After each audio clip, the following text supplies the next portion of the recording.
Pendant ces 2 années parisiennes, il a expérimenté le japonisme, le pointillisme, le cloisonnisme, et sa palette s'est considérablement éclaircie. Il est convaincu, à l'instar de Delacroix, que c'est dans le Sud qu'on trouve les meilleurs contrastes de complémentaires. Ses dernières œuvres parisiennes, des copies de gravures d'Hiroshige, de Yeisen et ses premiers tournesols, expriment son besoin de lumière et de soleil. Épuisé par la vie parisienne, Vincent a besoin de se ressourcer dans la nature. Il veut aller au soleil et voir la Méditerranée. Son ami Toulouse-Lautrec lui conseille de s'arrêter à Arles, le pays de la lumière et des tongués.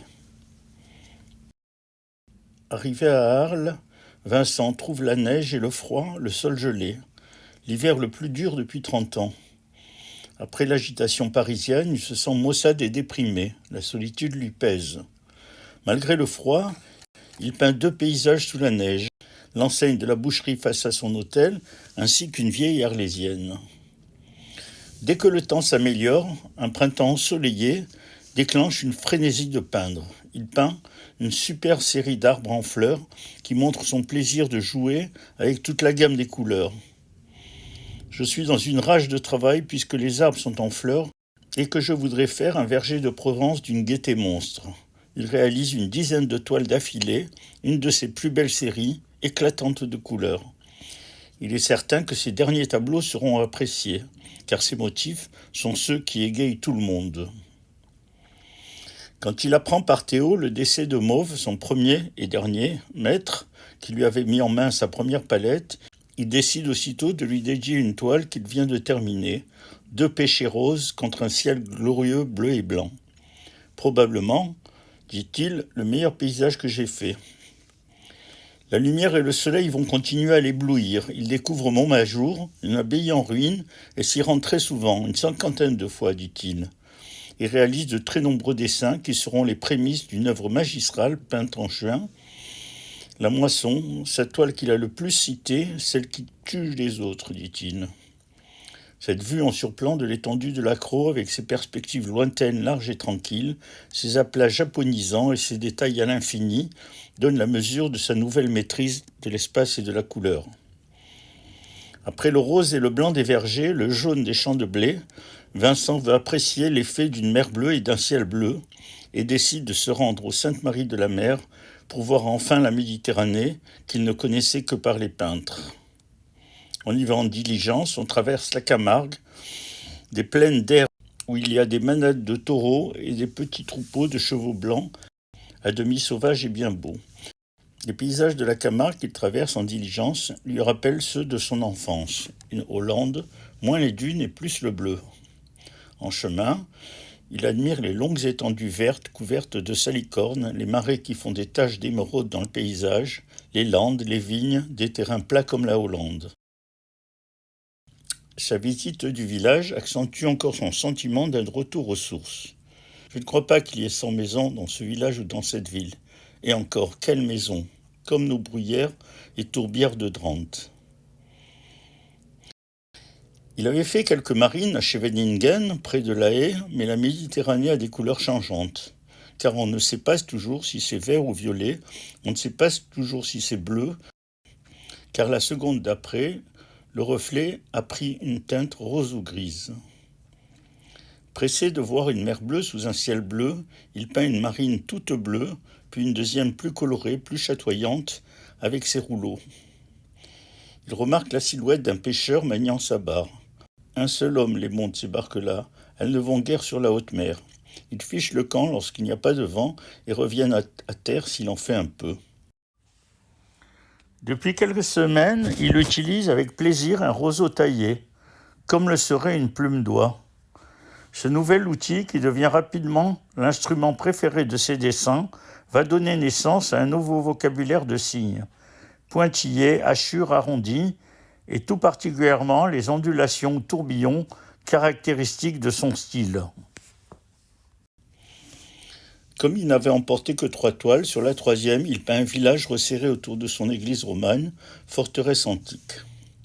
Cette église a été immortalisée par Mistral, qui a situé la triste fin de Mireille, venue mourir d'amour après avoir traversé la Camargue à pied, pour implorer les saintes de lui rendre son Vincent. Il fait d'abord un grand dessin précis du village, mais pour la peinture, il rogne les bords et peint en hauteur comme un portrait. Il fait plusieurs dessins des cabanes de Gardiang qui lui font penser à celles de son pays natal, mais remarque ces drôles de cabanes à la poutre centrale qui finit en croix. Il dessine une jolie rue bordée de ces cabanes et des alignements de maisons. Puis un campement de gitans qui étaient venus là pour célébrer Sarah, leur sainte, arrivés sur une barque sans voile ni rame, avec les sœurs de Jésus parties évangéliser la Provence.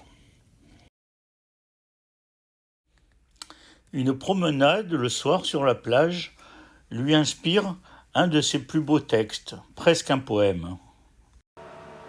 Je me suis promenée une nuit au bord de la mer sur la plage déserte. C'était pas gai, mais pas triste non plus. C'était beau.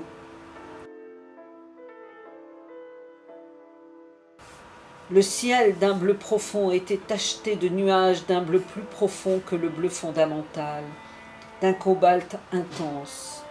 D'autres d'un bleu plus clair, comme la blancheur bleue des voies lactées. Dans le fond, les étoiles scintillaient, claires, verdies, jaunies, blanches, rosées, diamantées comme des pierres précieuses. La mer d'un autre mer très profond, la plage d'un ton violacé et roux pâle, il m'a semblé, avec des buissons sur la dune, des buissons bleus de Prusse. C'est son premier tableau de nuit étoilée, mais peint, comme il le dit, avec des mots. J'ai en dehors des dessins demi-feuilles, un grand dessin pendant du dernier. Au moment de partir le matin, fort de bonne heure, j'ai fait le dessin des bateaux. Et j'en ai le tableau en train, toile de 30, avec davantage de mer et de ciel à droite. Je voudrais que tu passes quelque temps ici, tu sentirais la chose. La vue change. On voit avec un œil plus japonais, on sent autrement la couleur. Maintenant que j'ai vu la mer ici, je ressens tout à fait l'importance qu'il y a de rester dans le Midi et de sentir qu'il faut encore outrer la couleur davantage. Les choses ici ont tant de style.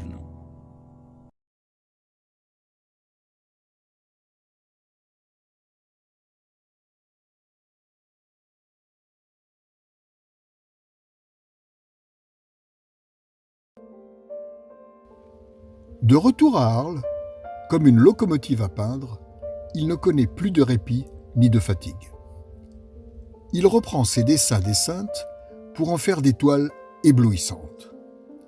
Les barques sur la plage des Saintes-Maries, jolies comme des fleurs aux aplats sans ombre sous un ciel irisé, des maisons de gardiens colorés, immaculées de blanc, avec un ciel d'un bleu profond. Porté par une lucidité, un aveuglement d'amoureux pour le travail, ses journées se poursuivent comme dans un rêve. Il sent comment faire les choses, comment faire vibrer les couleurs. Sa dernière toile, l'enthousiasme. Elle tue absolument tout le reste. C'est un champ de blé avec des champs verts et jaunes. Cette vue en surplomb de l'étendue de la Crau, avec ses perspectives lointaines, larges et tranquilles, ses aplats japonisants et ses détails à l'infini, donne la mesure de sa nouvelle maîtrise de l'espace et de la couleur.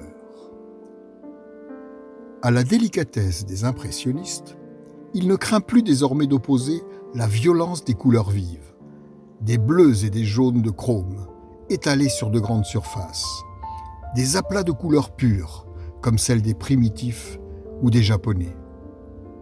Mais, au lieu de les lisser, il les fait chatoyer par des coups de brosse, resserrées et vibrantes. Il a enfin acquis une nouvelle liberté et se laisse aller à son exaltation.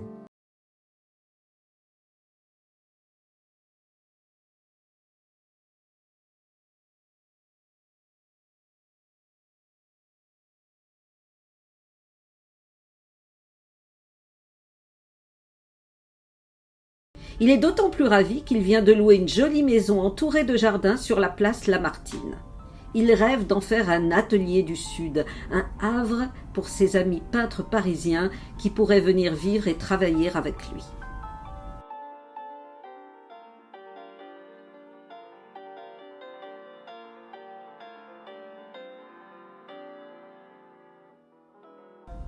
Située sur une belle place donnant sur le Rhône, la Maison Jaune est un petit bâtiment à 2 ailes.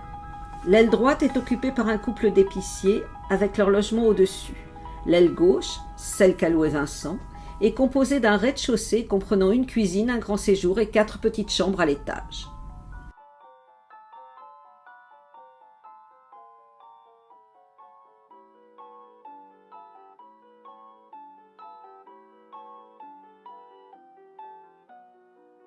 Il en fait un dessin, puis une aquarelle, et enfin une peinture somptueuse qu'il décrit à son frère. Ma maison ici est peinte en jaune beurre frais à volets vert cru, et elle est en plein soleil sur la place où il y a un jardin vert, des platanes, des lauriers roses, des acacias. En dedans, elle est toute blanchie à la chaux, et le sol est en briques rouges, et le ciel bleu intense.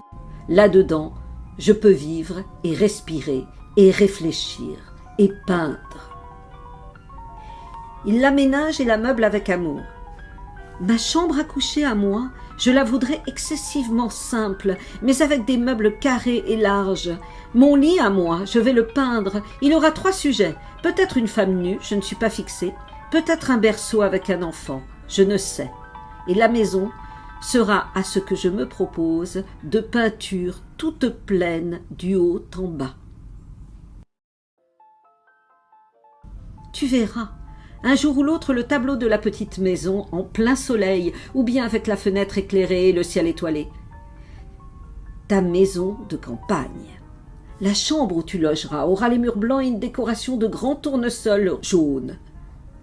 Le matin, en ouvrant la fenêtre, on voit la verdure des jardins, le soleil levant et l'entrée de la ville. Ce ne sera pas banal. J'ai mon idée.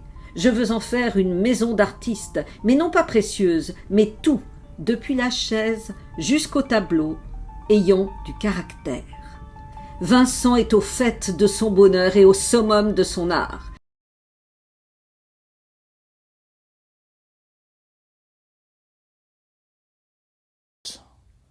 Son intérêt pour les estampes japonaises, excessivement synthétiques, s'exprime puissamment dans ses nouvelles peintures.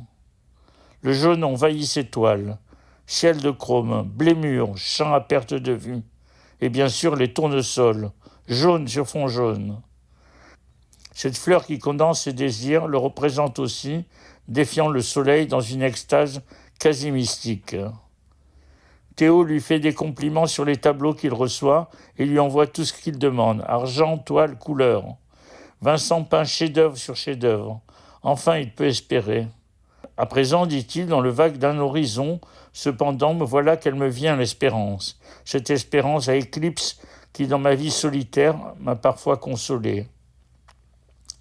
Il se fait de nouveaux amis. Millet, sous-lieutenant de compagnie des Zouaves, cantonné à Arles, avec qui il dessine à Montmajour et dans l'Acron.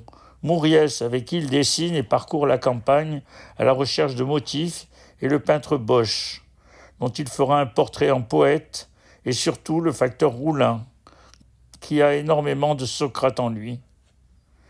À 35 ans, Vincent connaît la plus belle période de sa vie et le dit. La vie a l'air d'un rêve, je suis ravi de ce que je vois, et cela vous donne des aspirations d'automne, un enthousiasme qui fait que le temps passe sans qu'on le sente. J'ai une lucidité ou un aveuglement d'amoureux pour le travail actuellement. Il peint avec des petites touches resserrées, des couleurs très vives, des jaunes de chrome puissants sont étalés sur de grandes surfaces, des champs de blé, des soleils plus gros que dans la réalité. Vincent s'est libéré des lois de la couleur. Il accepte de ne plus recopier fidèlement la nature, de se laisser aller à sa subjectivité. « Je me suis un peu foutu de la couleur », dira-t-il à Émile Bernard, concernant la toile du semeur. « Ma peinture promet de devenir plus subtile, dit-il, plus musique et moins sculpture. Enfin, elle promet la couleur. » Une mutation esthétique a eu lieu.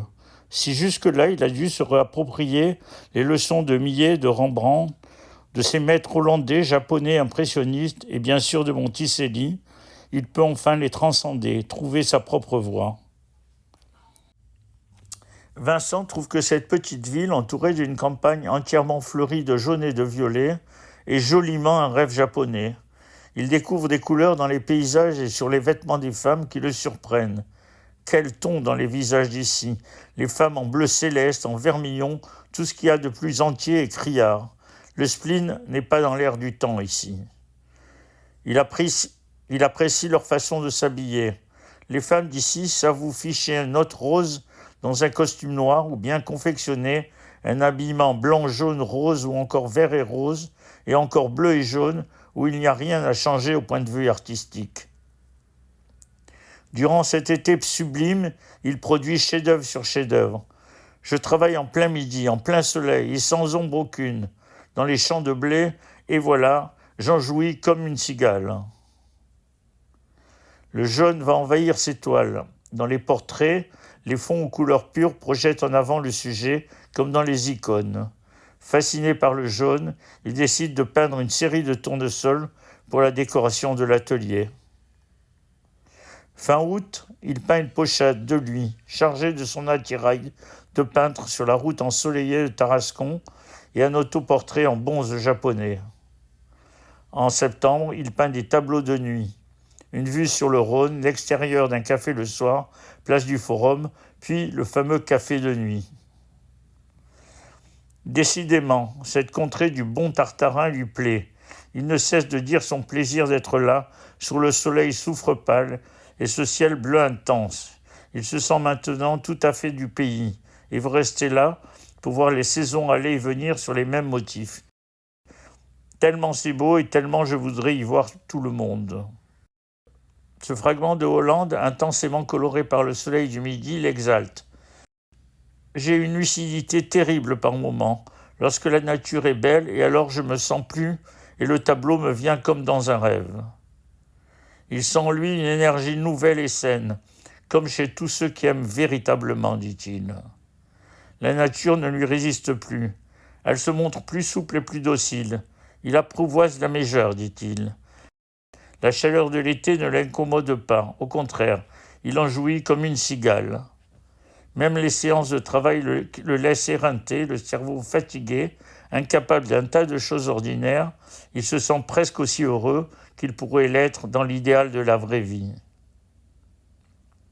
Si ses premiers tournesols peints à Paris exprimaient son désir de soleil, de lumière, le tournesol va devenir à Arles sa fleur préférée, celle qui s'approprie comme peintre. Tu sais que Janin a l'apprivoine et que Coste a la rose trémière, mais moi, j'ai un peu le tournesol. Cette fleur le représente parfaitement. Comme elle, il défie le soleil, le regardant presque en face. Il en décore son atelier, puis pense à en couvrir les murs de la chambre de Gauguin. Il est sûr de leur qualité et de leur valeur. Alors j'ose t'assurer que mes tournesols, pour un de ces Écossais ou Américains, vaut 500 francs aussi. Or, pour être chauffé suffisamment pour fondre ces ors-là et ces tons de fleurs, le premier venu ne le peut pas. Il faut de l'énergie et l'attention d'un individu tout entier. Théo lui fait des compliments sur les tableaux qu'il reçoit et lui envoie tout ce qu'il demande, argent, toile, couleur. Pour réaliser son rêve d'atelier du Sud, il invite Gauguin à le rejoindre. Les premiers temps, ils peignent ensemble aux Alicants et dans la campagne environnante, mais très vite leur relation se détériore. Ils ne sont pas dans le même état d'esprit. Les dernières toiles de Gauguin en Bretagne montrent des enfants qui luttent et le combat de Jacob avec l'ange. Vincent, lui, a la tête dans les étoiles.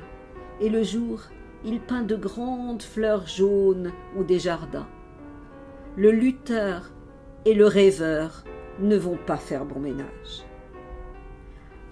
Alors que Vincent chérit Arles, sa nouvelle patrie, Gauguin trouve tout petit, mesquin, les paysages et les gens. Il déteste les auteurs Daudet, Zola et les peintres Millet, Monticelli, Daumier que Vincent vénère. De son côté, Vincent n'aime pas Ingres, Degas, Raphaël, les peintres préférés de Gauguin. C'est romantisme contre primitivisme, Millet contre Degas. La maison jaune devient le cadre de tensions extrêmes.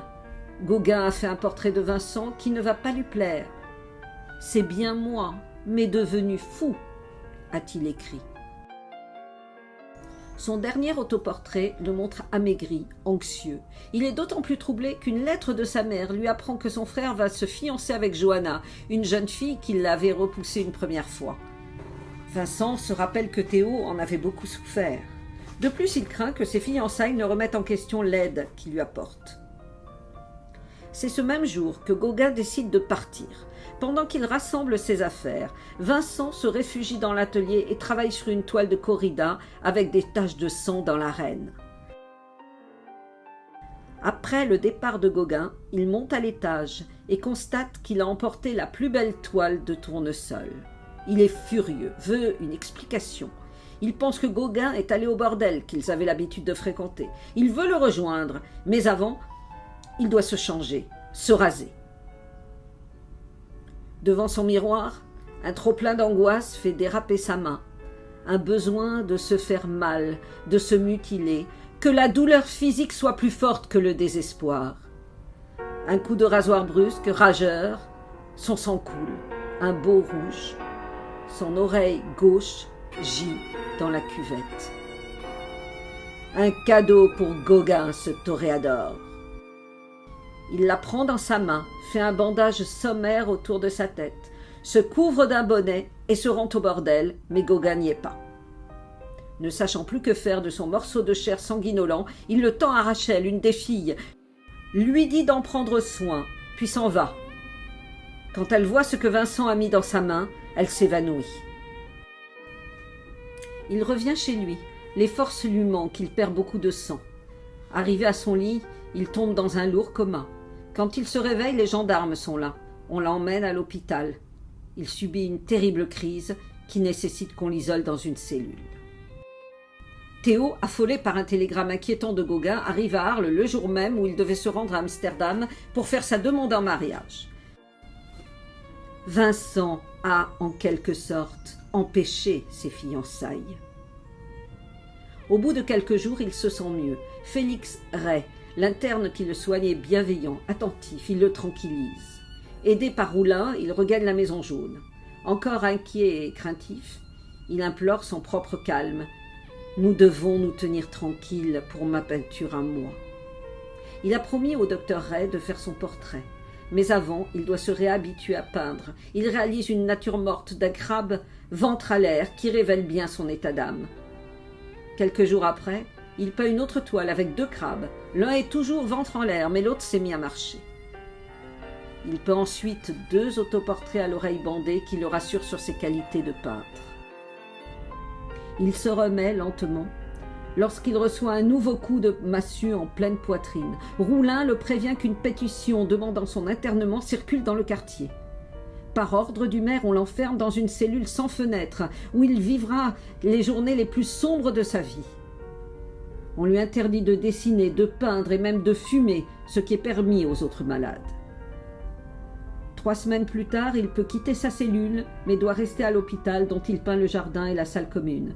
L'après-midi, il retourne à la maison jaune pour travailler sur des natures mortes. L'animosité persistante des voisins le pousse à partir. Sur les conseils de son frère et du docteur Ray, il décide d'aller vivre dans un hospice à Saint-Rémy où il pourra continuer à peindre tout en étant pris en charge. Il déménage avec tristesse. Son beau rêve de maison pour les peintres est mort, mais la maison jaune restera inscrite dans l'histoire universelle comme l'une des plus célèbres des maisons d'artistes.